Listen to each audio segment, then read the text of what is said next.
Hey guys, so I recently did a video on a viewer's comment about some single mama drama, and I wanted to do a follow-up because there's more information you need to know. In fact, there are 5 things you need to know before considering dating a single mom. And knowing these 5 things is going to save you a lifetime of pain and suffering. Just the tip number 1, if she's a good mom, you will never be her top priority. Tip number 2, if she's not a good mom, that's a red flag, and she's probably not a keeper. Okay, so what's a guy to do? You meet an amazing woman, and she's so perfect in almost every way that is even possible, but she's got a kid. If you don't want to end up heartbroken or broke AF, there are 5 things you need to know before you date a single mom. Welcome to Just the Tip Tuesday. Number 1, you're not her priority. Number 2, crappy moms are low value. Number 3, it's a package deal. Number 4, you're not the daddy. Number 5, her baby's daddy is a part of the package deal. Number 6, surprise, there is one time a single mom is a better option than a woman without a kid. Ooh.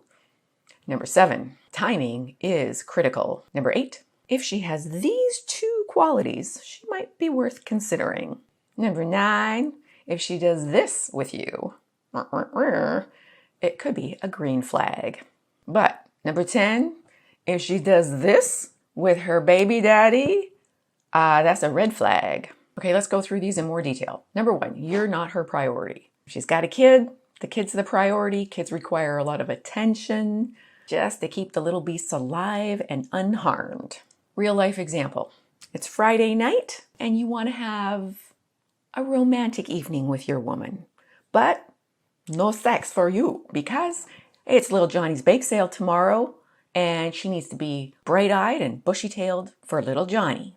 But that's actually a good thing because, just the tip number 2, if she's a crappy mom, she's not a keeper. If she can't even care about her kid, she's not going to be able to care about you. A woman who doesn't instinctively care for and prioritize her child is damaged goods. Full stop. No apologies. Real life example. All right, she decides she's going to get with you instead of going to little Johnny's bake sale.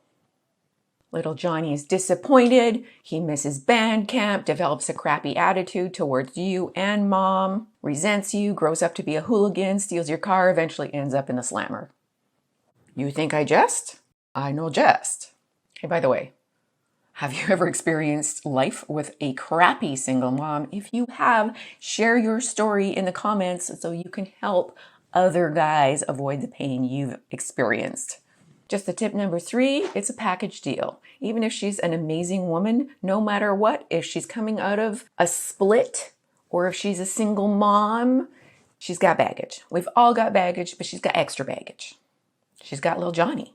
So the emotional baggage, just like we all come out of relationships with emotional baggage, she's got extra because she's got a kid, but she's also got, probably, if she's a good mom, some level of guilt that that relationship didn't work out and her kid is suffering because of it on some level, and that is the truth. And key point, unless he died and was an honorable guy, there's going to be some kind of backstory why it didn't work out with the baby daddy. And she's at least partly to blame, whether he's a good guy or not a good guy. Either she chose poorly or she treated him poorly. If she can't own up to her part, that's a red flag. Real life example. Even though she might feel guilty about the breakup, she's always talking crap about her ex, whether he's a good guy or not such a good guy. So you don't just have little Johnny in the picture, but you have the memories and experiences she had with little Johnny's dad. Which brings us to just the tip number 4. You're not my daddy.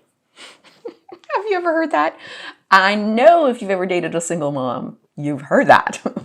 Kids require discipline to grow in the right direction. But reality land is that you are not that kid's dad, so your opinion is not going to be considered, at least not in the beginning, and you're going to have to deal with that, even when it directly affects you. Even a high-value single mom, and no, that's not an oxymoron, will resist giving you full reign over her kid.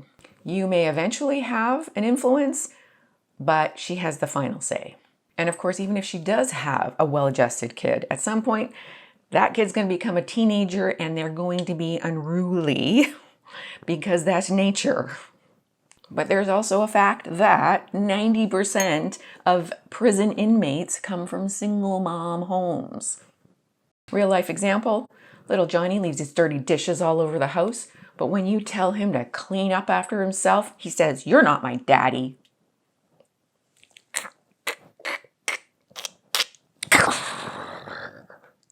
But you're not allowed to do that. Have you ever heard those words? If you've dated a single mom, I bet you have.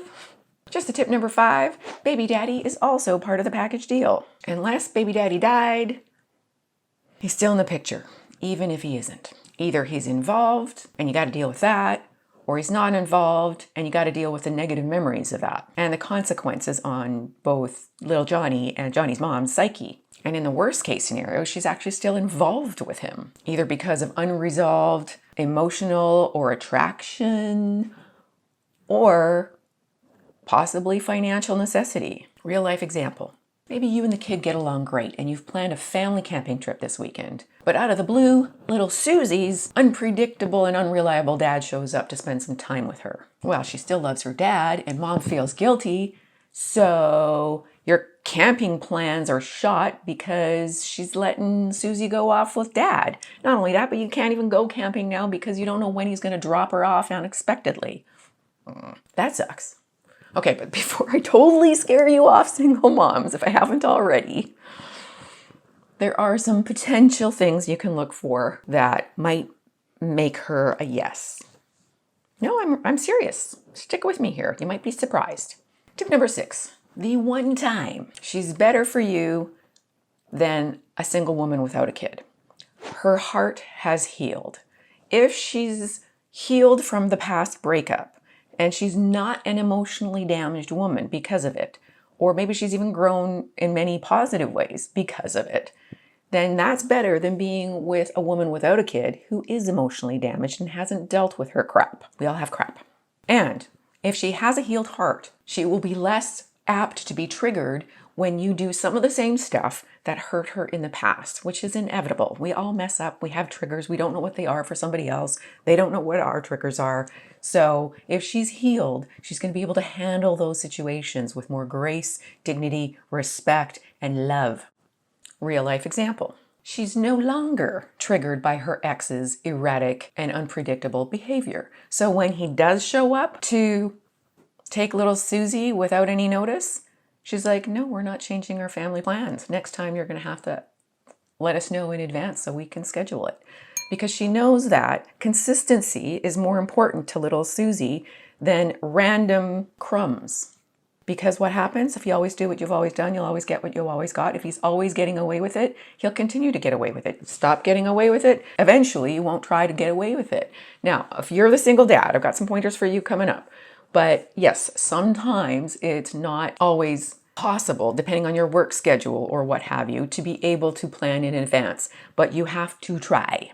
You can't just show up out of the blue. Not fair to your kid, not fair to kid's mom, not fair to the relationship.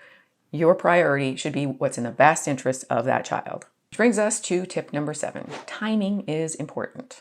In fact, it's critical. If she's been off the market for a while, in order to be able to heal and to give her child some stability and to deal with the baggage that came from that breakup, that's a good sign. Now, how long are you supposed to wait for her to heal? It depends on how long they were together, how much emotional damage was caused, either way, and what her values are and what your values are. You'll be able to tell if she's truly over that past relationship. And if she's had enough time to be on her own and display that she can take care of herself and her child without running into the next guy's arms right away to save them, that's good.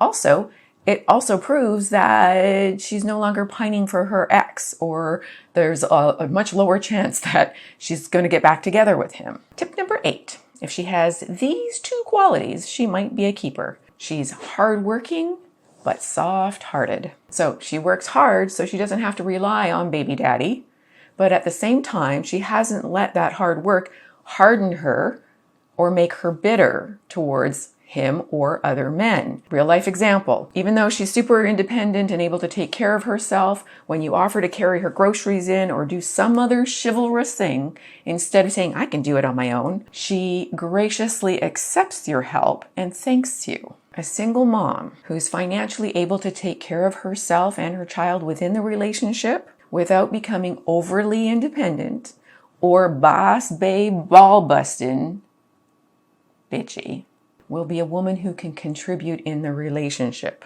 Ladies, take note. Too many independent women think that because they have to be working through their masculine in their jobs or their careers or their businesses, that they can't also be soft and feminine and nurturing. Don't lose that softness. She has a team mate attitude. Which brings us to number 9. If she believes in co-parenting with you, that's a green flag. If you can find a single mom who understands and appreciates the sacrifice you're making to be with her and her kid, that's a really good sign. Even if she can't fully let go of the reins, if she considers your perspective, your opinion on matters to do with her child, that's a pretty good sign that she might be a keeper. That's a green flag. Now, this is a rare quality because most single moms are pretty protective of their children until they learn to trust you. This is also why it's really important to choose someone who has compatible values, beliefs, and long-term goals. Real life example. Little Susie has a crappy attitude towards her mom or to you, and you say, hey, don't speak to your mom that way. Go to your room until you have an attitude adjustment. And little Susie says, you're not my daddy. But little Susie's mommy says, go to your room or you will be cut off the internet and your phone taken away for 24 hours, which we all know is an eternity to kids these days. So she backs you. Even if she doesn't agree with you, she'll front with you and discuss it privately behind the scenes because she knows united you stand, divided you fall. And kids know that too. And along those lines is number 10. If she sets boundaries with her ex, that's a green flag. It's you and her, not her and her ex. Now, of course, if the baby daddy is a decent dude, of course he's going to be in the picture, but her priority, her loyalty is with you. As a mom, her loyalty is to her child. But when it comes between you and dude, you're her priority. Real life example, daddy shows up to take little Susie. Mom's like, sorry, we're going camping. Next time, give us some notice. So my question is, have you ever dated a single mom with a crappy ex in the picture? What happened? Share your story. It might help someone else avoid the pain of dealing with the same situation. Thanks for being here. I hope this helped. God bless.